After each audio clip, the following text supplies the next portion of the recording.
ক্ষমতায় আসলে একটা চিন্তা কি, আমার যে ম্যানিফেস্ট, নির্বাচন আগে আমি যে ম্যানিফেস্টটা দেই জনগণের জন্য, এটা এটা এটা এটা করব, রাষ্ট্রের সভরেন্টির জন্য এটা এটা করব, সিকিউরিটির জন্য এটা এটা করব, বছরখানিক বা 6 মাস যাওয়ার পর আমার এই ভীষণ আর থাকে না। তখন এই 5 বছর তো আমি হয়ে গেলাম, আগামী 5 বছর কিভাবে আমি আসতে পারবো ক্ষমতায়, এই কলা কৌশল, অপকৌশল, কূটকৌশল সব শুরু হয়। তখনই কিন্তু ডেমোক্রেসি আমার সরকারের সাথে, মানুষের সাথে পরাজিত হতে থাকে, যেটা 54 বছর হয়েছে। কিন্তু আমার নেতার একদম মাইন্ডসেট, উনি ওই চেয়ারে বসার জন্য প্রস্তুত, যেখানে ডক্টর শফিকুর রহমান বসে আছেন, বিরোধী দল বসে আছে, যার জন্য উনি বলেছেন এই চেয়ারের উত্তাপ আমি বুঝি। উনি চেয়ারটাকে ঘুরে এই সবুজ চেয়ারের উত্তাপ আমি বুঝি। আমি একটা পপুলার বক্তব্য দিতে পারি, আমি পপুলার বক্তব্য দিতে চাই না। তারা যে জায়গায় আটকে আছে সেটা হলো সংস্কার ইস্যু নিয়ে, যে গণভোটের জুলাই সমাবেশ সঙ্গে সেখানে যে একটা ফারাক তৈরি হয়েছে।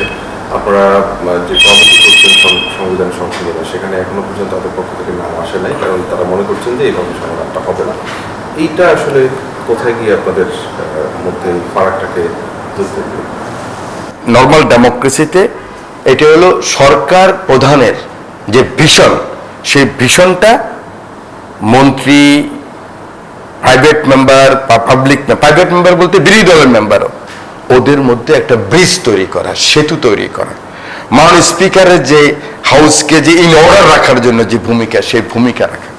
তো সেখানে জুলাই সনদ আর জুলাই সংস্কার পরিষদ তৈরি করা বা শপথ করা, সংবিধান সংস্কার শপথ করা, বিএনপি 31 দফা সংস্কার প্রস্তাব তো বিএনপি দিয়েছে নাকি ভাই?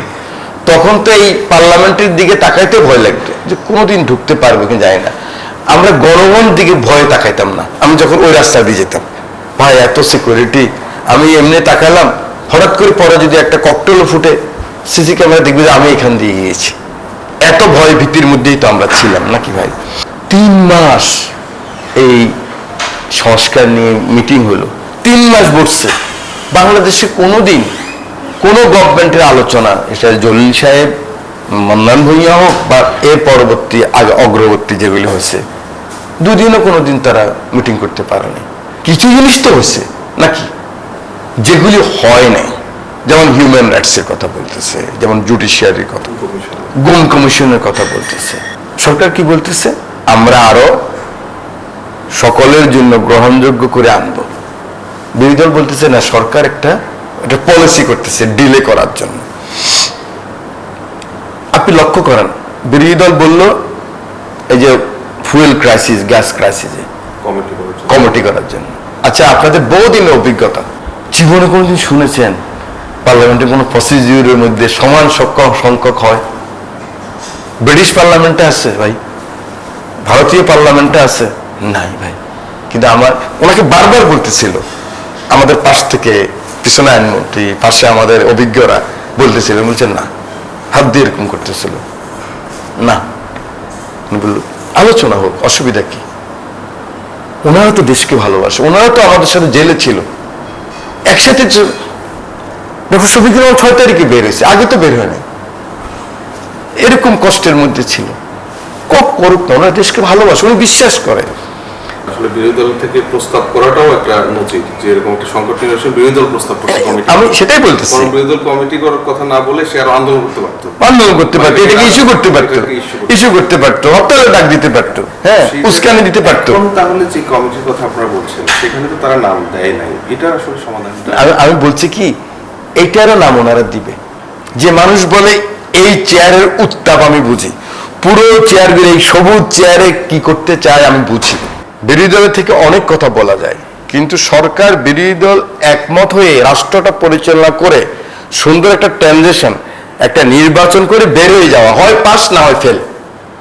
সেটাই তো আমি শুরু করেছিলাম, যে ওই জায়গায় বসার যে মানসিকতা, সেটা আমার নেতা তারেক রহমানের আছে। জনগণ না চাইলে আমি ওই জায়গায় বসবো। তো সেক্ষেত্রে আমি মনে করি যে এটা ঠিক হয়ে যাবে। দেখবেন যে আপনি নাম দিবে, আবার ডাকবে, ওই দিনে তো বললো যে আপনারা নাম দেন, আপনারা কি কি বলতে চান বলেন। ওনার আর্ট ছিল 29 বার উনি আর্টস করছে। সে আবার সংবিধান সংস্কার পরিষদের শপথ নেওয়ার কোনো সুযোগ আছে পরবর্তীতে? না, শপথ তো আরেক কথা, যদি হ্যাঁ সিদ্ধান্ত হয় শপথ নেওয়ার, শপথ নেব। আর সবাই মিলে সিদ্ধান্ত যদি হয় না রে ভাই আমরা এটাকে এইভাবে করব।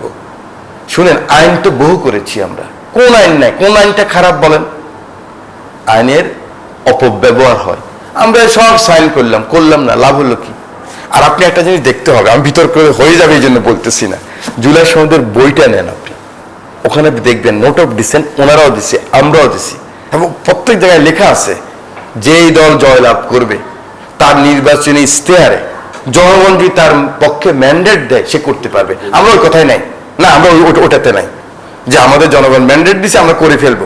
যে অধ্যাদেশগুলো ধরেন একটা টাইম তো পার হয়ে গেছে, এগুলো বাতিল হয়ে গেছে, এগুলো তো আর ওই আগের ফর্মেটে ওঠার তো আর সুযোগ নাই।